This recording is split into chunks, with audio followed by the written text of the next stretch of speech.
ബഹുമാന്യരായ സഹോദരങ്ങളെ, സഹോദരിമാരെ, അല്ലാഹു സുബ്ഹാനഹു വ തആലയെ ജീവിതത്തിൻ്റെ എല്ലാ മേഖലയിലും സൂക്ഷിച്ചുകൊണ്ട് തഖ്വയോടുകൂടി ജീവിക്കാൻ ആമുഖമായി ഓരോരുത്തരെയും ഓർമ്മപ്പെടുത്തുകയാണ്. മനുഷ്യ ഹൃദയത്തിൽ സമ്പത്തിനോടുള്ള ആഗ്രഹം അത് വളരെ കൂടുതലാണെന്നും അല്ലാഹു സുബ്ഹാനഹു വ തആല മനുഷ്യൻ്റെ ആ ആഗ്രഹത്തെ, ആ കടുത്ത അത്യാഗ്രഹത്തെ വളരെ നിശിതമായ ഭാഷയിൽ ഖുർആനിൽ വിമർശിച്ചതും സഹോദരങ്ങളെ നമുക്ക് കാണാൻ സാധിക്കുന്നതാണ്.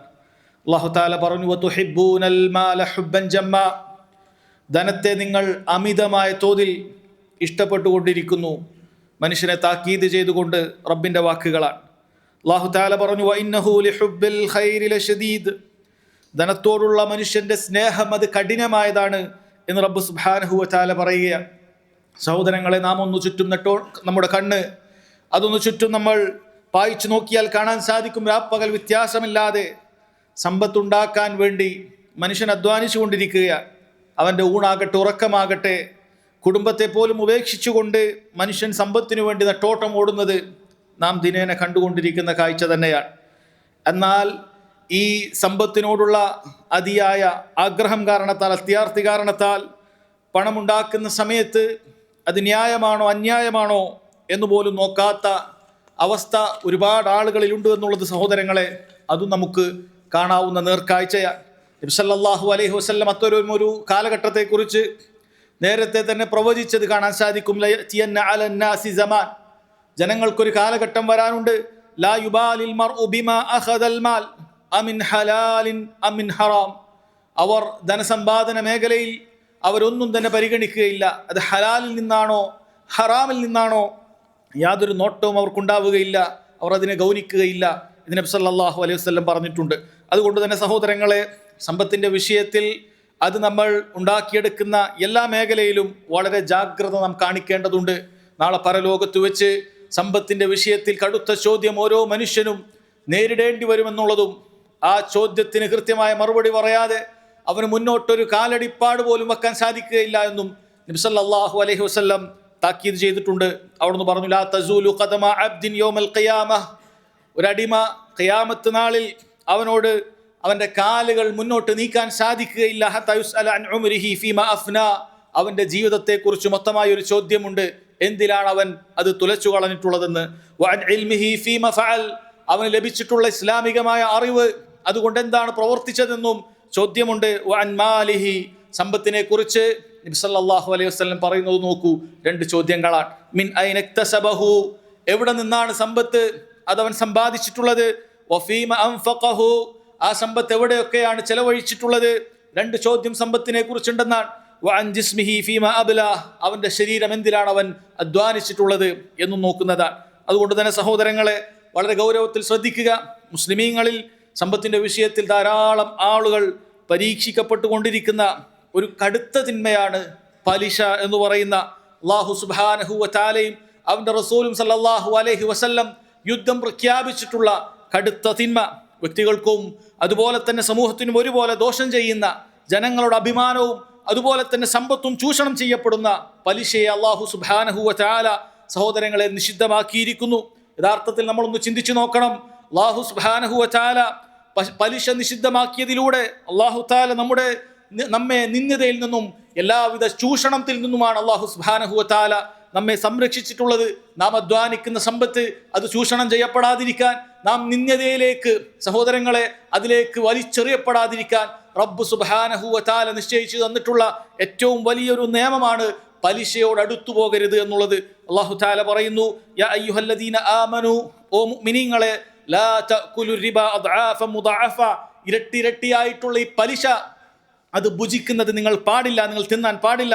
വത്തഖുല്ലാഹ്, നിങ്ങൾ അല്ലാഹുവിനെ സൂക്ഷിച്ചുകൊണ്ട് അവൻ നിഷിദ്ധമാക്കിയ കാര്യങ്ങളിൽ നിന്ന് വിട്ടുനിൽക്കേണ്ടതുണ്ട്.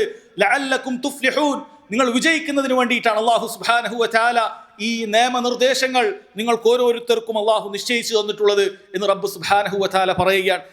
അല്ലാഹു തആല പറയുന്ന വളരെ കടുത്ത ഭാഷയിലുള്ള പലിശയെ കുറിച്ചിട്ടുള്ള താക്കീത് സഹോദരങ്ങളെ ഇനി കേൾക്കുക. യാ അയ്യുഹല്ലദീന ആമനു, അല്ലാഹു തആല മുഅ്മിനീങ്ങളെ വിളിച്ചുകൊണ്ട് പറയുകയാണ്, ഇത്തഖുല്ലാഹ്, നിങ്ങൾ അല്ലാഹുവിന്റെ നിയമനിർദ്ദേശങ്ങൾ സൂക്ഷിച്ച് ജീവിക്കണം. വദറു മാ ബഖിയ മിനർ റിബ, നിങ്ങൾ പലിശയിൽ ഏർപ്പെട്ടിട്ടുണ്ടെങ്കിൽ ഉടനെ അത് ഉപേക്ഷിക്കേണ്ടതുണ്ട്. ഇനി ബാക്കി കിട്ടാനുള്ള പലിശ ഇനങ്ങളിൽ ഒന്നും തന്നെ നിങ്ങൾ ഇനി വ്യാപൃതരാകാൻ പാടില്ല. ഇൻ കുന്തും മുഅ്മിനീൻ, നിങ്ങൾ മുഅ്മിനീങ്ങളാണെങ്കിൽ അള്ളാഹുവിന്റെ ഈ കൽപ്പന നിങ്ങൾ അത് കൃത്യമായി പാലിക്കേണ്ടതുണ്ട്. വിശ്വാസികളാണെങ്കിൽ നിങ്ങൾ ഈ കൽപ്പന പാലിക്കേണ്ടതുണ്ട്. ഇനി അത് പാലിക്കാനുള്ള യാതൊരു തീരുമാനവും നിങ്ങളുടെ ഭാഗത്തു നിന്നില്ല എങ്കിൽ അല്ലാഹു തആല പ്രഖ്യാപിക്കുന്നു, ഫഇല്ലം തഫ്അലു ഫഅ്സനു ബിഹർബിൻ മിനല്ലാഹി വറസൂലിഹി. നിങ്ങൾ അത് ചെയ്യുന്നില്ല എങ്കിൽ അറിയുക, അള്ളാഹുവും അവന്റെ റസൂലും നിങ്ങൾക്കെതിരെ ഇതാ സമര പ്രഖ്യാപനം നടത്തിയിരിക്കുന്നു, അതിന് അല്ലാഹു തആല ആഹ്വാനം ചെയ്തിരിക്കുന്നു എന്നാണ്. സഹോദരങ്ങളെ, പണ്ഡിതന്മാർ പറയുകയാണ്, ഇതാ ദുർബലനായ മനുഷ്യൻ ഏറ്റവും ശക്തനായ അല്ലാഹു സുബ്ഹാനഹു വ തആലയുടെ ഈ വെല്ലുവിളിയെ നോക്കിക്കാണുന്നത് എത്ര നിസ്സാര ഭാവത്തോടു കൂടിയാണ്. അവനിതാ അല്ലാഹു സുബ്ഹാനഹു വ തആലയോട് ഈ യുദ്ധത്തിനു വേണ്ടി തയ്യാറായവനെ പോലെയാണ്. പലിശയിൽ മുങ്ങിക്കുളിക്കുന്നവൻ, അതല്ലെങ്കിൽ യാതൊരു ഗൗരവവും കൊടുക്കാതെ ലാഘവത്തോടുകൂടി പലിശയിൽ വീഴുന്നവൻ, ദുർബലനായ മനുഷ്യൻ റബ്ബ് സുബ്ഹാനഹു വ തആലയോട് യുദ്ധം ചെയ്യാൻ തയ്യാറായവനെ പോലെയാണ്. നിങ്ങളൊന്ന് ചിന്തിച്ചു നോക്കൂ, അല്ലാഹു തആല എങ്ങാനും യുദ്ധം അവരോട് പ്രഖ്യാപിച്ചാൽ അതിന്റെ പരിണിത ഫലം എന്തായിരിക്കും? റബ്ബ് സുബ്ഹാനഹു വ തആല അവനെതിരെ യുദ്ധം പ്രഖ്യാപിച്ചാൽ അല്ലാഹു തആലയാണ് നമ്മുടെ കൈപിടിക്കേണ്ടത്, അല്ലാഹു തആലയാണ് നമ്മുടെ രക്ഷകനാകേണ്ടത്. അങ്ങനെയുള്ള റബ്ബ് നമ്മളെ കൈവിട്ടതിന് തുല്യമാണത്. സഹോദരങ്ങളെ, നമ്മുടെ സമ്പത്താകട്ടെ, നമ്മുടെ ആരോഗ്യമാകട്ടെ, നമ്മുടെ കുടുംബമാകട്ടെ, എല്ലാം തുലഞ്ഞു പോകുന്ന അവസ്ഥയാണ് പലിശയിലേക്ക് ഒരാൾ വീണുപോയിട്ടുണ്ടെങ്കിൽ എന്നാണ്. അത് നേർക്കാഴ്ചയായി നാം കണ്ടുകൊണ്ടിരിക്കുന്ന കാര്യമാണ്. പലിശയിൽ വീണുപോയിട്ടുള്ള ആളുകൾ ദിനംപ്രതി അവർക്കൊരുപാട് നഷ്ടങ്ങൾ അവരുടെ ജീവിതത്തിലും ആരോഗ്യത്തിലും പോലും ഉണ്ടായിക്കൊണ്ടിരിക്കുന്നു എന്നുള്ളത് സഹോദരങ്ങളെ കാണാൻ സാധിക്കുന്ന ഒരു യാഥാർത്ഥ്യം തന്നെയാണ്. നോക്കൂ, നബി സല്ലല്ലാഹു അലൈഹി വസല്ലം മനുഷ്യനെ നശിപ്പിച്ചു കളയുന്ന വിനാശകാരികളായിട്ടുള്ള 7 പാപങ്ങളിൽ തന്നെയാണ് പലിശ എണ്ണിയിട്ടുള്ളത് എന്ന് കാണാൻ സാധിക്കും. അവിടുന്ന് പറഞ്ഞു, ഇജ്തനിബു അസ്സബ്അൽ മുബിഖാത്ത്, നിങ്ങളെ നശിപ്പിച്ചു കളയുന്ന വിനാശകരമായ 7 പാപങ്ങളെ നിങ്ങൾ ഉപേക്ഷിക്കുക. സ്വഹാബികൾ ചോദിച്ചു, വമാഹുൻ, അല്ലാഹുവിന്റെ റസൂലേ, ഏതാണ് 7 വൻ പാപങ്ങൾ? അവിടുന്ന് പറഞ്ഞു, അശ്ശിർക്കു ബില്ലാഹ്, ഒന്നാമത്തെ കാര്യം അല്ലാഹു സുബ്ഹാനഹു വ തആലയിൽ നീ പങ്കു ചേർക്കലാണ്. അവന് മാത്രം നൽകേണ്ടതായ ഇബാദത്തുകൾ അല്ലാഹു അല്ലാത്ത ആളുകൾക്ക് നീ വകവെച്ച് നൽകലാണ്. രണ്ടാമത് പറഞ്ഞു, വസ്സിഹർ, മാരണം ചെയ്യലാണ്. പൈശാചിക സഹായങ്ങളിലൂടെ മനുഷ്യർക്ക് ഉപകാരോപദ്രവങ്ങൾ ചെയ്യുന്നതിന് വേണ്ടി പൈശാചിക സഹായങ്ങൾ തേടിക്കൊണ്ടുള്ള പ്രവർത്തനങ്ങൾ, മാരണങ്ങൾ, സഹോദരങ്ങളെ, അത് ദീനുൽ ഇസ്ലാമിൽ നിന്നും പുറത്തു പോകുന്ന കാര്യമാണ്. വഖത്ലുൻ നഫ്സില്ലതി ഹറമല്ലാഹു ഇല്ലാ ബിൽ ഹഖ്, ന്യായപ്രകാരമല്ലാതെ ഒരു മനുഷ്യന്റെ ശരീരം അതിനെ ഇല്ലാതാക്കി കളയുക, വധിച്ചു കളയുക വൻ പാപത്തിൽപ്പെട്ട കാര്യമാണ്. വഅക്ലു മാലിൽ യതീം, അനാഥരുടെ സമ്പത്ത് ഭുജിക്കുക എന്നുള്ളത് വൻ പാപങ്ങളിൽ നബി സല്ലല്ലാഹു അലൈഹി വസല്ലം എണ്ണിയിരിക്കുന്നു. പിന്നീട് പറയുന്നു, സഹോദരങ്ങളെ, വഅക്ലു റിബ, പലിശ ഭക്ഷിക്കുക എന്നുള്ളതാണ്, പലിശ ഉപയോഗിക്കുക എന്നുള്ളതാണ്. വത്തവല്ലി യൗമസ് സഹഫ്, അതുപോലെ തന്നെ യുദ്ധവേളയിൽ തിരിഞ്ഞോടുക എന്നുള്ളതാണ്. വഖദ്ഫുൽ മുഹ്സിനാത്തിൽ ഗാഫിലാത്തിൽ മുഅ്മിനാത്ത്, കുലീനതകളും വിശ്വാസിനികളുമായിട്ടുള്ള പതിവ്രതകളായ മുസ്ലിം സ്ത്രീകളെ അവൻ വ്യഭിചാരാരോപണം നടത്തുക എന്നുള്ളതാണ്. നോക്കൂ സഹോദരങ്ങളെ, ഈ 7 വൻ പാപങ്ങളിലാണ് അള്ളാഹുവിന്റെ റസൂൽ സല്ലല്ലാഹു അലൈഹി വസല്ലം പലിശ എണ്ണിയിട്ടുള്ളത് എന്നുള്ളത് നമ്മുടെ മനസ്സുകളെ കിടിലം കൊള്ളിക്കേണ്ട കാര്യമാണ്. നോക്കൂ, റബ്ബ് സുബ്ഹാനഹു വ തആല ഈ പലിശക്കാരെ ശപിച്ചിരിക്കുന്നു എന്നാണ് അള്ളാഹുവിന്റെ റസൂൽ സല്ലല്ലാഹു അലൈഹി വസല്ലം പറഞ്ഞിട്ടുള്ളത്. മഹാനായ സഹാബി ജാബിർ റളിയല്ലാഹു അൻഹു ഉദ്ധരിക്കുന്ന ഹദീസ് ഇമാം മുസ്ലിമിന്റെ സ്വഹീഹിലുണ്ട്. നബി സല്ലല്ലാഹു അലൈഹി വസല്ലം പറയുകയാണ്, ലഅന റസൂലുള്ളാഹി സല്ലല്ലാഹു അലൈഹി വസല്ലം ആകിലു റിബ, ലഅന റസൂലുള്ളാഹി സല്ലല്ലാഹു അലൈഹി വസല്ലം ആകിലു റിബ, അല്ലാഹുവിന്റെ റസൂൽ സല്ലല്ലാഹു അലൈഹി വസല്ലം പലിശ തിന്നുന്നവനെ ശപിച്ചിരിക്കുന്നു. വമൂക്കിലുഹു, ആ പലിശ തീറ്റിക്കുന്നവൻ, പലിശ കൊടുക്കുന്നവൻ, പലിശക്ക് വേണ്ടി പണമെടുത്ത് ആ പലിശ അടക്കുന്നവൻ, അവനും അള്ളാഹുവിന്റെ റസൂലിന്റെ ശാപത്തിനിരയായിരിക്കുന്നു. വകാതിബഹു, പലിശ എഴുതുന്നവനും അള്ളാഹുവിന്റെ റസൂലിന്റെ ശാപത്തിനിരയായിരിക്കുന്നു. വശാഹിദൈഹി, ഇവർക്ക് സാക്ഷ്യം വഹിക്കുന്നവനും ഇതിന് ഈ ശാപത്തിനിരയായിരിക്കുന്നു. അവിടുന്ന് പറയുകയാണ്, വഖാല ഹും സവാ, ഇവരെല്ലാവരും ഒരുപോലെ തന്നെയാണ്. പലിശ കൊടുക്കുന്നവൻ മാത്രമല്ല, പലിശ വാങ്ങുന്നവൻ മാത്രമല്ല, അതിന് സാക്ഷി നിൽക്കുന്നവനും അതിനെഴുതുന്നവനും എല്ലാവരും ഒരുപോലെ തന്നെയാണെന്ന് റസൂലുള്ളാഹി സ്വല്ലല്ലാഹു അലൈഹി വസല്ലം സഹോദരങ്ങളെ പറയുന്നുണ്ട്. അതുകൊണ്ട് ഇവിടെ തിരിച്ചറിയുക, അള്ളാഹുവിന്റെ ശാപം ഒരാൾക്കുണ്ടാവുക എന്ന് പറഞ്ഞാൽ, അള്ളാഹുവിന്റെ ശാപം ഒരാൾക്കുണ്ടാവുക എന്ന് പറഞ്ഞാൽ നബി സല്ലല്ലാഹു അലൈഹി വസല്ലം അതിനുവേണ്ടി പ്രാർത്ഥിച്ചിട്ടുണ്ടെങ്കിൽ അള്ളാഹുവിന്റെ റഹ്മത്ത് അവനിൽ ഇറങ്ങുന്നത് ഇല്ലാതായി തീരുന്നവരാണ്. അതുകൊണ്ടാണല്ലോ പലിശയിൽ ഏർപ്പെടുന്ന ആളുകൾ ദുരിതങ്ങളിൽ നിന്നും വീണ്ടും ദുരിതങ്ങളിലേക്ക് തന്നെ പോകുന്ന നേർക്കാഴ്ചകൾ പലപ്പോഴും നമുക്ക് കാണേണ്ടി വരുന്നത്. ആ സമ്പത്ത് കൊണ്ട് അതിലൊരു ഉപകാരം അവർക്കുണ്ടാകുന്നില്ല, അതിലൊരു ബറക്കത്ത് അവർക്കുണ്ടാകുന്നില്ല, മാനസികമായ സന്തോഷങ്ങൾ പലപ്പോഴും അവർക്ക് നേടാൻ സാധിക്കുന്നില്ല. ഇതെല്ലാം ദുനിയാവിൽ തന്നെ അവർക്ക് ലഭിക്കുന്ന ശിക്ഷകളാണ് എന്നുള്ളതാണ്. പരലോകത്ത് അതിനേക്കാൾ കടുത്ത ശിക്ഷ അല്ലാഹു സുബ്ഹാനഹു വ തആല അവർക്ക് ഒരുക്കിയിട്ടുണ്ട് എന്നുള്ളതും അവർ പേടിക്കേണ്ട കാര്യമാണ്. സഹോദരങ്ങളെ, പലിശ ഹറാമാണെന്ന് അറിഞ്ഞിട്ടും ഒരുവൻ അതിൽ തുടരുന്നുണ്ടെങ്കിൽ അവൻ കടുത്ത തെമ്മാടിയായിട്ടാണ് നബി സല്ലല്ലാഹു അലൈഹി വസല്ലം നമ്മെ പഠിപ്പിച്ചിട്ടുള്ളത്. അവിടുന്ന് പറയുന്നു, ദിർഹമു റിബ യഅകുലു റജുൽ, ഒരു മനുഷ്യൻ ഒരു ദിർഹമാണ് അവൻ പലിശ ഭക്ഷിക്കുന്നത് എങ്കിൽ വഹുവ യഅലമു, അവൻ അറിയാം അത് പലിശയാണെന്ന് അറിഞ്ഞുകൊണ്ട് ഒരാൾ ഭക്ഷിക്കുകയാണെങ്കിൽ അശദ്ദു മിൻ 36 സന്യ, 36 വ്യഭിചാരം ചെയ്യുന്നതിനേക്കാളും കടുത്തതാണെന്നാണ് ഒരു പലിശയുടെ ഒരു ദിർഹം ഭക്ഷിക്കുന്നത്. ആ പലിശയിൽ മുങ്ങിക്കുളിക്കുന്ന ആളുകളുടെ അവസ്ഥ എന്തായിരിക്കും? ആ പലിശയിൽ ഏറ്റവും കുറഞ്ഞത് സഹോദരങ്ങളെ, അത് അറിഞ്ഞുകൊണ്ട് ഒരാൾ ഭക്ഷിക്കുന്നുണ്ടെങ്കിൽ കടുത്ത വ്യഭിചാരത്തെക്കാളും സഹോദരങ്ങളെ അത് വലിയ തിന്മയാണെന്നാണ്. എന്തുകൊണ്ടാണ് റസൂലുള്ളാഹി സ്വല്ലല്ലാഹു അലൈഹി വസല്ലം ഇതിവിടെ പഠിപ്പിക്കുന്നത്? കാരണം പൊതുവെ മനുഷ്യ പ്രകൃതത്തിൽ വ്യഭിചാരത്തെ അവൻ വലിയ തെറ്റായി കാണുന്നവരാണ്. പക്ഷേ ഈ തിന്മയെ പലപ്പോഴും പലരും അത് തെറ്റായി കാണുന്നില്ല.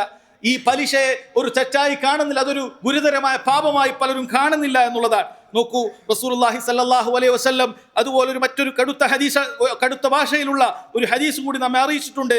അർരിബ 70 ബാബ, റിബക്ക് 70ഓളം ഭാഗങ്ങളുണ്ട്, 70ഓളം ശാഖകൾ അതിലുണ്ട്.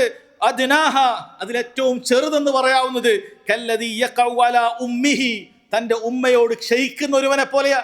തന്റെ ഉമ്മയെ വ്യഭിചരിക്കുന്നത് എത്രമാത്രം ഗൗരവമുള്ള പാപമായി മനുഷ്യരെ നിങ്ങൾ മനസ്സിലാക്കുന്നു, അതിനേക്കാളും ഗൗരവമുള്ള കാര്യമാണ് പലിശയുടെ ഏറ്റവും ചെറുതെന്നൊരാൾ പറയുമ്പോൾ.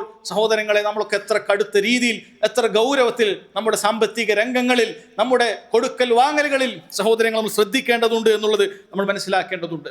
മഹാനായ ഇമാം മാലിക് റഹിമഹുല്ല പറഞ്ഞതായി തഫ്സീർ ത്വബരിയിൽ നമുക്ക് കാണാൻ സാധിക്കും. ഇമാം മാലിക് റഹിമഹുല്ല പറയുകയാണ്, ഇന്നി തസഫഹ്തു കിതാബല്ലാഹ് വസുന്നത നബി, ഞാനിതാ ഖുർആൻ പരിശോധിച്ചു, നബി സല്ലല്ലാഹു അലൈഹി വസല്ലമയുടെ ഹദീസുകൾ ഞാൻ പരിശോധിച്ചു.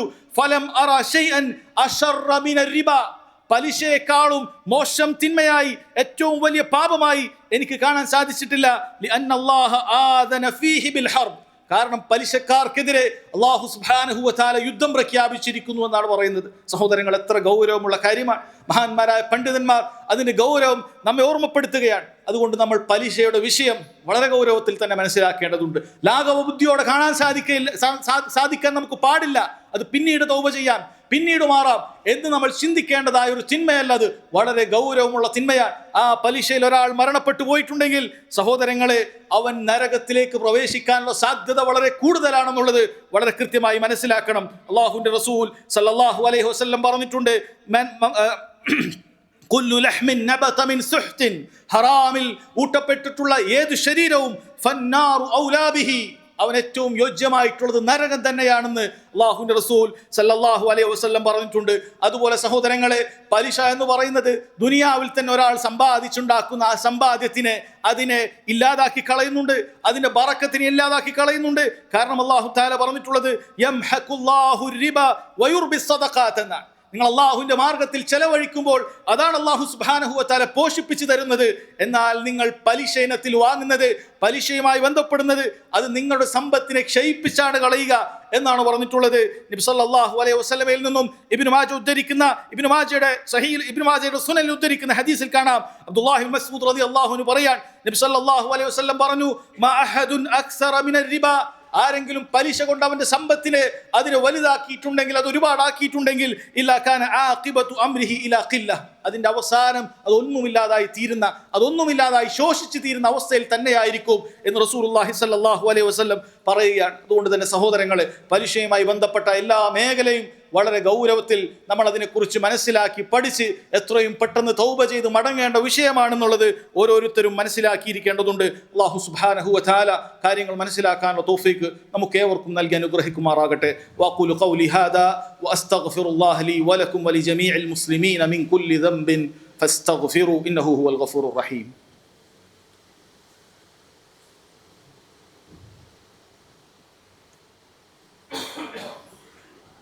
الحمد لله وحده വസ്സലാത്തു വസ്സലാമു അലാ മൻ ലാ നബിയ്യ ബഅദഹു വഅലാ ആലിഹി വസഹ്ബിഹി വസല്ലം.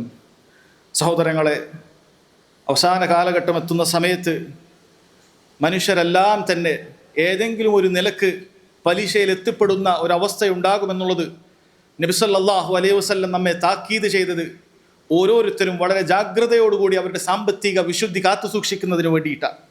അവിടുന്ന് പറഞ്ഞു, ലയഅതിയന്ന അലന്നാസി സമാൻ, ജനങ്ങൾക്കൊരു കാലഘട്ടം വരാനുണ്ട്, ലാ യബ്ഖ അഹദുൻ ഇല്ലാ അക്കല റിബ, അവരിൽ ഒരാളും ബാക്കിയുണ്ടാവുകയില്ല അവൻ പലിശ തിന്നുന്നവനായിട്ടല്ലാതെ. ഫഇല്ലം യഅകുൽഹു, അവൻ ഇനി അത് തിന്നുന്നില്ല എങ്കിൽ അസാബഹു മിൻ ഗുബാരിഹി, അതിൻ്റെ പൊടി പടലങ്ങളെങ്കിലും അവനെ ബാധിച്ചിട്ടുണ്ടാകും എന്ന് റസൂലുള്ളാഹി സ്വല്ലല്ലാഹു അലൈഹി വസല്ലം പറയുകയാണ്. അതുകൊണ്ട് തന്നെ സഹോദരങ്ങൾ, നമ്മൾ വളരെ ഗൗരവത്തിൽ ജീവിക്കേണ്ടതുണ്ട് അവസാന കാലഘട്ടത്തിൽ എന്നുള്ള കാര്യമാണ് നബി സല്ലല്ലാഹു അലൈഹി വസല്ലം ഇവിടെ ഓർമ്മപ്പെടുത്തുന്നത്. സഹോദരങ്ങളെ, പലിശയുമായി ബന്ധപ്പെട്ട് പറയുമ്പോൾ പണ്ഡിതന്മാർ പറഞ്ഞത് കാണാൻ സാധിക്കും. പലിശ അത് രണ്ടിനത്തിലുള്ള പലിശയുണ്ട്. ഒന്ന് നമുക്കൊക്കെ അറിയുന്നത് പോലെയുള്ള റിബൽ ഖുറൂദാണ്, കടവുമായി ബന്ധപ്പെട്ടിട്ടുണ്ടാകുന്ന പലിശയാണ്. ഒരാൾക്കൊരു 1000 രൂപ കൊടുത്തിട്ട് ഇത്ര ദിവസം കഴിഞ്ഞ് നീ തിരിച്ചു തരുമ്പോൾ അത് 1000-ൽ നിന്നും ഒരൽപ്പം വർദ്ധിപ്പിക്കേണ്ടതുണ്ട്. 1% വർദ്ധിപ്പിക്കണം, 10% വർദ്ധിപ്പിക്കണം, 1100 വേണം എന്ന് നീ ആവശ്യപ്പെടുന്നത് സഹോദരങ്ങളെ അത് പലിശയാണ്. അത് ബാങ്കുമായി ഇടപാടുകളിലാണെങ്കിലും ശരി, വ്യക്തികളുമായി ഇടപാടുകളിലാണെങ്കിലും ശരി, അതല്ലെങ്കിൽ സഹോദരങ്ങളെ ഈ കാലഘട്ടത്തിൽ നാം കണ്ടുകൊണ്ടിരിക്കുന്ന ക്രെഡിറ്റ് കാർഡ് സിസ്റ്റങ്ങൾ, ഇൻസ്റ്റാൾമെന്റ് സിസ്റ്റങ്ങൾ തുടങ്ങിയിട്ടുള്ള ഏത് രീതിയിലാണെങ്കിലും ശരി, ഇതെല്ലാം കടങ്ങളാണ്. ഇത്തരം കടങ്ങളിൽ സഹോദരങ്ങളെ ഒരിക്കലും തന്നെ അതിൻ്റെ അടവ് തെറ്റിയാൽ പണം കൂടി വരിക എന്നുള്ളത് പാടില്ലാത്ത കാര്യമാണ്. അത് പലിശയിലാണ് വരിക എന്നുള്ളത് വളരെ ഗൗരവത്തിൽ മനസ്സിലാക്കേണ്ടതുണ്ട്. രണ്ടാമത്തേത് റിബൽ ബുയു എന്ന് പറയും. ചില കച്ചവട ഇനങ്ങളിൽ അതിലും പലിശയുണ്ട്. പലർക്കും ആദ്യത്തേത് മാത്രമാണ് പലിശയായിട്ട് അറിയുന്നത്. എന്നാൽ സഹോദരങ്ങളെ, ചില കച്ചവട ഇനങ്ങളിലും പലിശയുണ്ട്. നബി സല്ലല്ലാഹു അലൈഹി വസല്ലം അത് വളരെ കൃത്യമായി പറഞ്ഞിട്ടുണ്ട്. അദ്ദഹബു ബിദ്ദഹബ്, സ്വർണവും കൈമാറ്റം ചെയ്യപ്പെടുമ്പോൾ, വൽ ഫിദ്ദത്തു ബിൽ ഫിദ്ദത്തി, വെള്ളിയും കൈമാറ്റം ചെയ്യപ്പെടുമ്പോൾ, വൽ ബുർറു ബിൽ ബുർരി, അതുപോലെ തന്നെ ഗോതമ്പും കൈമാറ്റം ചെയ്യപ്പെടുമ്പോൾ, വശഈറു ബിശഈറി, ബാർലിയും തമ്മിൽ കൈമാറ്റം ചെയ്യപ്പെടുമ്പോൾ, വത്തംറു ബിത്തംരി, കാരക്കയും തമ്മിൽ കൈമാറ്റം ചെയ്യപ്പെടുമ്പോൾ, വൽ മിൽഹു ബിൽ മിൽഹി, ഉപ്പും തമ്മിൽ കൈമാറ്റം ചെയ്യപ്പെടുമ്പോൾ, മസലൻ ബി മസലിൻ സവാഅൻ ബി സവാഇൻ യദൻ ബി യദിൻ ഫമൻ സാദ ഔ ഇസ്തസാദ ഫഖദ് അർബ. അത് പറയുകയാണ്, ഒരേ ഇനത്തിലാണെങ്കിൽ കൈമാറ്റം ചെയ്യപ്പെടുന്നതെങ്കിൽ അത് തത്തുല്യമായിട്ടാണ് നൽകേണ്ടത്. അതേ മജ്ലിസിൽ തന്നെ അതേ ഇടപാട് നടക്കുന്ന സമയത്ത് തന്നെ അത് പരസ്പരം കൈമാറ്റം ചെയ്യപ്പെടേണ്ടതുണ്ട്.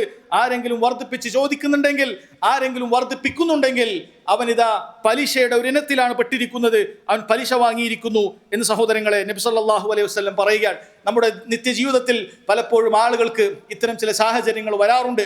അവർ സ്വർണം വാങ്ങുന്ന സമയത്ത് പഴയ സ്വർണം കൊടുത്തിട്ട് പുതിയ സ്വർണം വാങ്ങുന്ന സമയത്ത് ശ്രദ്ധിക്കേണ്ട കാര്യമായി പണ്ഡിതന്മാർ പറയുകയാണ്. പുതിയതാകട്ടെ സ്വർണം എന്ന് പറയുന്നതെല്ലാം ഒരിനമാണ്. അതുകൊണ്ട് സ്വർണം തമ്മിൽ കൈമാറ്റം ചെയ്യപ്പെടുന്ന സമയത്ത് അവിടെ വ്യത്യാസങ്ങൾ ഉണ്ടാകാൻ പാടില്ല. ആ സ്വർണത്തിന്റെ ഗ്രാമുകളിൽ വ്യത്യാസം ഉണ്ടാകാൻ പാടില്ല. അത് ഒരേ കാരറ്റുകളിലാണ് ഉള്ളതെങ്കിൽ അതിന്റെ ഗ്രാമ സഹോദരങ്ങളെ വ്യത്യാസമുണ്ടാകാൻ പാടില്ല. നിങ്ങൾ പഴയതാണ് കൊടുക്കുന്നത് എന്നുള്ളത് കൊണ്ട് കൂടുതൽ സ്വർണം കൊടുക്കുകയും പുതിയത് കുറഞ്ഞു വാങ്ങുകയും ചെയ്യുക എന്നുള്ളത് പാടില്ലാത്തതാണ്. മറിച്ച് നബി സല്ലല്ലാഹു അലൈഹി വസല്ലം കാരക്കയുടെ വിഷയത്തിൽ പഠിപ്പിച്ചതുപോലെ തന്നെ ആ പഴയ സ്വർണം അത് നിങ്ങൾ സമ്പത്ത് കൊണ്ട്, നിങ്ങൾ പണം കൊണ്ട് എന്ത് ചെയ്യണം? വിൽക്കേണ്ടതുണ്ട്. എന്നിട്ട് ആ പണം വാങ്ങിയിട്ട് വേണം നിങ്ങൾ പുതിയ സ്വർണം വാങ്ങാനായിട്ട്.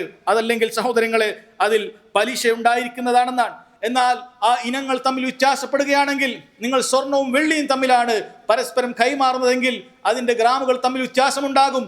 അത് അനുവദനീയമാണ്. പക്ഷേ അവിടെ അതേ മജ്ലിസിൽ തന്നെ നിങ്ങൾ വാങ്ങേണ്ടതുണ്ട്. അതുപോലെ തന്നെയാണ് നിങ്ങൾ സ്വർണം വാങ്ങുന്ന സമയത്തും, നിങ്ങൾ പണം കൊടുത്തിട്ട് സ്വർണം വാങ്ങുന്ന സമയത്ത് അതേ മജ്ലിസിൽ തന്നെ ആ കച്ചവടം നടക്കേണ്ടതുണ്ട്. ഇൻസ്റ്റാൾമെന്റായി മാസത്തിൽ ഇങ്ങനെ ആയിരങ്ങൾ കൊടുത്തിട്ട് അവസാനം സ്വർണം കൈപ്പറ്റുക എന്നുള്ള രീതി അതുകൊണ്ട് പാടില്ലാത്തതാണെന്ന് മഹാന്മാരായ പണ്ഡിതന്മാർ ഓർമ്മപ്പെടുത്തിയത് കാണാൻ സാധിക്കും. അതുകൊണ്ട് സഹോദരങ്ങളെ, സ്വർണം വാങ്ങുന്ന സമയത്ത് ആ മജ്ലിസിൽ വെച്ചാണ് നിങ്ങൾ പണം കൊടുക്കേണ്ടത്. അതുപോലെ സ്വർണം വാങ്ങിയിട്ട് പിന്നീട് പണം തരാമെന്ന് പറയുന്ന രീതിയും അത് പാടില്ലാത്തതാണ്. അതുപോലെ തന്നെ രണ്ട് സമ്പത്തുകൾ തമ്മിൽ, ദിർഹമും അല്ലെങ്കിൽ ദീനാറും അല്ലെങ്കിൽ റിയാലുകളും നമ്മുടെ നാട്ടിലത്തെ രൂപയും തമ്മിലുള്ള വിനിമയങ്ങൾ നടക്കുന്ന സമയത്ത് സ്വാഭാവികമായി വ്യത്യാസമുണ്ടാകുന്നതാണ്. പക്ഷേ അത് ഒരേ മജ്ലിസിൽ തന്നെ, ഒരേ സന്ദർഭത്തിൽ തന്നെ അത് കൊടുക്കുന്ന സമയത്ത് തന്നെ വാങ്ങേണ്ടതുണ്ട് എന്നുള്ളതും സഹോദരങ്ങളെ ഈ വിഷയത്തിൽ വരുന്നതാണെന്ന് സഹോദരങ്ങളെ പണ്ഡിതന്മാർ പറഞ്ഞത് കാണാൻ സാധിക്കും. ഈ രൂപത്തിൽ ആളുകൾക്ക് അറിയാതെ പോകുന്ന ഒരുപാട് കച്ചവടത്തിന്റെ അതുപോലെ തന്നെ ഒരുപാട് സാമ്പത്തിക രംഗത്തുള്ള നിഷിദ്ധങ്ങളുണ്ട്.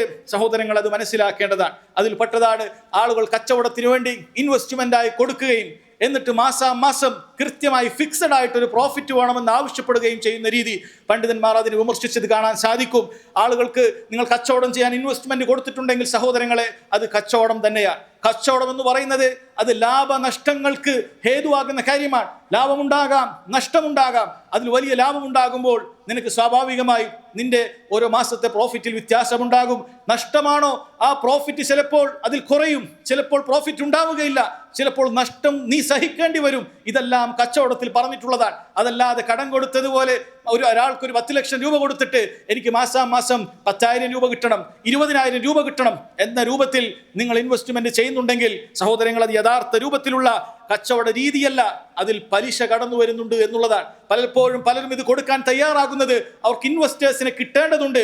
അതുകൊണ്ട് കച്ചവടം ചെയ്യുന്ന ആളുകൾ ഇങ്ങനെ വാഗ്ദാനങ്ങൾ നടത്തുകയാണ്. അതുപോലെ കെട്ടിടങ്ങൾ ഉണ്ടാക്കുന്ന ആളുകൾ വാഗ്ദാനങ്ങൾ നടത്തുകയാണ്. ഇതിന് ഇൻവെസ്റ്റ്മെന്റ് ചെയ്താൽ നമ്മൾ ഇത്ര റിട്ടേൺസ് വളരെ കൃത്യമായി മാസത്തിൽ നൽകുമെന്ന് പറഞ്ഞ് ആളുകളെ, ഇൻവെസ്റ്റേഴ്സിനെ, സഹോദരങ്ങളെ ആകർഷിക്കുകയാണ്. അത്തരം കാര്യങ്ങളിൽ സഹോദരങ്ങളെ നമ്മൾ പോയി പണം നിക്ഷേപിക്കാൻ പാടില്ല. മറിച്ച് യഥാർത്ഥ രൂപത്തിൽ ഹലാലായ കച്ചവടങ്ങളിൽ ലാഭനഷ്ടങ്ങൾ കണക്ക് കൂട്ടിയിട്ടുള്ള ആ ഒരു രീതിയിലാണ് സഹോദരങ്ങളെ നമ്മൾ മനസ്സിലാക്കേണ്ടത്.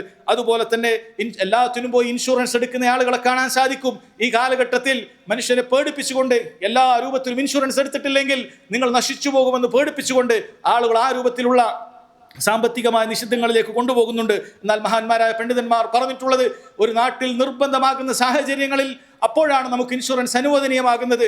അതല്ലാതെ സഹോദരങ്ങൾ, ഇൻഷുറൻസ് എന്ന് പറയുന്നത് അതൊരു ഊഹ കച്ചവടം പോലെയാണ്. എന്താണ് അതുകൊണ്ട് നിങ്ങൾക്ക് കിട്ടുന്ന നേട്ടം എന്ന് നിങ്ങൾ അറിയുന്നില്ല. മാസം നിങ്ങൾ ഇങ്ങനെ പ്രീമിയം അടക്കുക എന്നുള്ളതല്ലാതെ അതുകൊണ്ട് എന്ത് ലഭിക്കുന്നു എന്ന് നിങ്ങൾക്ക് അറിയുന്നില്ല. അത്തരം കച്ചവടങ്ങൾ അത് ബൈഉൽ ഗററാണ്, അത് പാടില്ലാത്തതാണ് എന്ന് പണ്ഡിതന്മാർ വളരെ കൃത്യമായി പറഞ്ഞിട്ടുണ്ട്. അതുകൊണ്ട് സഹോദരങ്ങളെ, ഈ രൂപത്തിൽ ഒരുപാട് നിങ്ങൾ സാമ്പത്തികമായ രംഗങ്ങളിലേക്ക് പ്രവേശിക്കുന്ന സമയത്ത് അല്ലാഹു സുബ്ഹാനഹു വ തആല പറഞ്ഞതുപോലെ ഫസ്അലു അഹ്ല ദിക്രി ഇൻ കുൻതും ലാ തഅലമൂൻ, നിങ്ങൾക്ക് അറിവില്ലാത്ത വിഷയം അറിവുള്ള പണ്ഡിതന്മാരോട് ചോദിച്ച് നിങ്ങൾ മനസ്സിലാക്കണം. അതല്ലാതെ സാമ്പത്തികമായ നല്ല ഐഡിയയാണ്, നല്ല ലാഭമാണ് എന്ന് കരുതി വേഗം പോയി ചാടിക്കളയരുത്. അത്തരം കാര്യങ്ങളിൽ നിങ്ങൾ പ്രവേശിക്കുക വഴി നിങ്ങൾക്ക് ദുനിയാവിലും നിങ്ങൾക്ക് നിങ്ങളുടെ സമ്പത്തിൽ നഷ്ടമുണ്ടാകും. നാളെ പരലോകത്തും സഹോദരങ്ങളെ വലിയ ശിക്ഷ നമുക്ക് അനുഭവിക്കേണ്ടി വരും എന്നുള്ളത് മനസ്സിലാക്കുക. അതുപോലെ സഹോദരങ്ങളെ, ഒരുപാട് ആളുകൾ അക്കൗണ്ടുകളിൽ നമുക്ക് നിർബന്ധ സാഹചര്യങ്ങളിൽ നാട്ടിൽ ബാങ്കിൽ അക്കൗണ്ടുകൾ എടുക്കുന്നവരുണ്ട്. അത്തരം അക്കൗണ്ടുകളിൽ ഈ രൂപത്തിൽ പലിശകൾ വരാറുമുണ്ട്. ഈ പലിശകൾ എന്താണ് ചെയ്യേണ്ടത് എന്ന് പലരും ചോദിക്കാറുണ്ട്. മഹാന്മാരായ പണ്ഡിതന്മാർ പറയുകയാണ്, ഈ പലിശ ഒരിക്കലും നിനക്ക് അനുവദനീയമായ കാര്യമല്ല. അത് നീ ശ്രദ്ധിക്കേണ്ടതുണ്ട്. നിന്റെ അക്കൗണ്ടിൽ വരുന്ന പലിശ അത് നീ നിന്റെ കുടുംബത്തിനോ നിനക്കോ വേണ്ടി ഉപയോഗിക്കാൻ പാടില്ല. അത് നിഷിദ്ധമായ കാര്യം തന്നെയാണ്. എന്നാൽ ഈ പലിശ അത് നിന്റെ അക്കൗണ്ടിൽ നിന്ന് നീ ഒഴിവാക്കേണ്ടതുണ്ട്. അത് ബാങ്കുകാർക്ക് തന്നെ കൊടുക്കുക എന്നുള്ള രീതി അത് നിങ്ങൾ ചെയ്യരുത്. മറിച്ച് അത് കൃത്യമായി അവിടെ നിന്നും പിൻവലിച്ചുകൊണ്ട് അത് ഒഴിവാക്കുക എന്നുള്ള നിയത്തിൽ പണ്ഡിതന്മാർ പറയുന്നു, പൊതുവായിട്ടുള്ള ആവശ്യങ്ങൾക്ക് അത് ഉപയോഗിക്കാവുന്നതാണ്. പൊതു ശൗചാലയങ്ങൾക്കോ പൊതു റോഡുകൾക്കോ മറ്റോ ഉപയോഗിക്കാം. വേറെ ചില പണ്ഡിതന്മാരുടെ അഭിപ്രായത്തിൽ നിനക്ക് നിർബന്ധമായി ചെലവഴിക്കാൻ ബാധ്യതയില്ലാത്ത ആർക്കും അത് സ്വതക്ക എന്നുള്ള നിയത്തിലല്ല, ഒഴിവാക്കുക എന്നുള്ള നിയത്തിൽ ഏതെങ്കിലും പാവപ്പെട്ടവർക്കും മറ്റുമൊക്കെ നിനക്കത് കൊടുക്കാവുന്നതാണ് എന്നും പണ്ഡിതന്മാർ പറഞ്ഞത് കാണാൻ സാധിക്കും. അതുകൊണ്ട് തന്നെ സഹോദരങ്ങളെ, അത് നമ്മൾ പ്രത്യേകം ശ്രദ്ധിക്കേണ്ട കാര്യമാണ്. ഈ രൂപത്തിലുള്ള എല്ലാ സാമ്പത്തിക നിഷിദ്ധങ്ങളിൽ നിന്നും നമ്മൾ വളരെ ഗൗരവത്തിൽ മാറി നിൽക്കേണ്ടതുണ്ട്. കാരണം അല്ലാഹു സുബ്ഹാനഹു വ തആല ഇത്തരം സാമ്പത്തിക നിഷിദ്ധങ്ങളിൽ വീണുപോയിട്ടുള്ള ആളുകളുടെ പ്രാർത്ഥനകൾ പോലും ഒരു വേള സ്വീകരിക്കുകയില്ല എന്നുള്ളതാണ്. ഒരു ഹദീസിൽ നമുക്ക് കാണാൻ സാധിക്കും, നബി സല്ലല്ലാഹു അലൈഹി വസല്ലം ദീർഘയാത്ര ചെയ്ത ഒരു മനുഷ്യനെ കുറിച്ച് പറയുന്നുണ്ട്. ആ മനുഷ്യൻ ദീർഘയാത്ര ചെയ്തിട്ടുണ്ട്. അതുപോലെ തന്നെ അയാളുടെ മുടിയൊക്കെ ജടകുത്തിയിട്ടുണ്ട്, ദേഹമാസകലം പൊടി പുരണ്ടിട്ടുണ്ട്. അയാൾ ആകാശത്തേക്ക് കൈകൾ ഉയർത്തി യാ റബ്ബി യാ റബ്ബ് എന്ന് പറഞ്ഞ് പ്രാർത്ഥിക്കുന്നുണ്ട്. നബി സല്ലല്ലാഹു അലൈഹി വസല്ലം പറഞ്ഞിട്ടുള്ളത് മത്അമുഹു ഹറാം, അയാളുടെ സമ്പാദ്യം നിഷിദ്ധമായിരുന്നു എന്നാണ്. അതുകൊണ്ട് തന്നെ അയാളുടെ ഭക്ഷണം നിഷിദ്ധമായി. മശ്റബുഹു ഹറാം, അയാൾ കുടിക്കുന്നതെല്ലാം നിഷിദ്ധമായ മാർഗത്തിലാണ്. വമൽബസുഹു ഹറാം, അയാളുടെ വസ്ത്രവും നിഷിദ്ധമായ മാർഗത്തിൽ ഉണ്ടാക്കിയതാണ്. വഗുസിയ ബിൽ ഹറാം, അവൻ ഹറാമിനാൽ ഊട്ടപ്പെട്ടിരിക്കുകയാണ്. ഫഅന്നാ യുസ്തജാബു ലിദാലിക്, എങ്ങനെയാണ് അയാളുടെ പ്രാർത്ഥനയ്ക്ക് ഉത്തരം കിട്ടുക? വളരെ വിദൂര സാധ്യത മാത്രമാണ് അതിനുള്ളത് എന്നാണ് സഹോദരങ്ങളെ നബി സല്ലല്ലാഹു അലൈഹി വസല്ലം പറഞ്ഞിട്ടുള്ളത്. നാം ആകാശങ്ങളിലേക്ക് കരങ്ങൾ ഉയർത്തി നമ്മുടെ ആവശ്യങ്ങൾ പറയുന്ന സമയത്ത് ഈ പ്രാർത്ഥനകൾ സ്വീകരിക്കപ്പെടാൻ പറ്റാത്തതായ കാരണങ്ങൾ നമ്മളിൽ ഉണ്ടോ എന്നുള്ളത് നമ്മൾ ഓരോരുത്തരും ചിന്തിക്കേണ്ട കാര്യമാണ്. ദിനം പ്രതി വരുന്ന മാരക രോഗങ്ങളിൽ ഏർപ്പെടുന്ന മാരക രോഗങ്ങൾ ബാധിക്കുന്ന സമയത്ത് നമ്മുടെ സമ്പാദ്യ രംഗങ്ങൾ അതെങ്ങനെയാണ് ഉണ്ടായിട്ടുള്ളത് എന്നുള്ളത് നമ്മൾ ചിന്തിക്കേണ്ട കാര്യമാണ്. കാരണം പലിശക്കാർക്കെതിരെ അല്ലാഹു സുബ്ഹാനഹു വ തആല അവൻ യുദ്ധം പ്രഖ്യാപിച്ചിട്ടുണ്ടെങ്കിൽ അതെല്ലാ നിലക്കും നമ്മെ ബാധിക്കുമെന്നുള്ളത് സഹോദരങ്ങളെ നമ്മൾ ഗൗരവത്തിൽ മനസ്സിലാക്കേണ്ടതാണ്. റബ്ബ് സുബ്ഹാനഹു വ തആല ഈ പലിശയുടെയും അതുപോലെ സാമ്പത്തിക നിഷിദ്ധങ്ങളുടെയും ഗൗരവം മുസ്ലിം ഉമ്മത്തിന് മനസ്സിലാക്കാൻ സാധിക്കുകയും അതിൽ നിന്നെല്ലാം തൗബ ചെയ്ത് ഇസ്സത്തുള്ള സമൂഹമായി മാറാൻ അല്ലാഹു തൗഫീഖ് ചെയ്യുമാറാകട്ടെ. അല്ലാഹുമ്മ റബ്ബനാ തഖബ്ബൽ മിന്നാ ഇന്നക അൻതസ് സമീഉൽ അലീം വതുബ് അലൈനാ ഇന്നക അൻത തവ്വാബുർ റഹീം. റബ്ബനാ ആതിനാ ഫിദ് ദുനിയ ഹസന വഫിൽ ആഖിറതി ഹസന വഖിനാ അദാബൻ നാർ. വല്ലാഹു തആല അഅലം. وصلى الله على نبينا محمد وعلى آله وصحبه وسلم.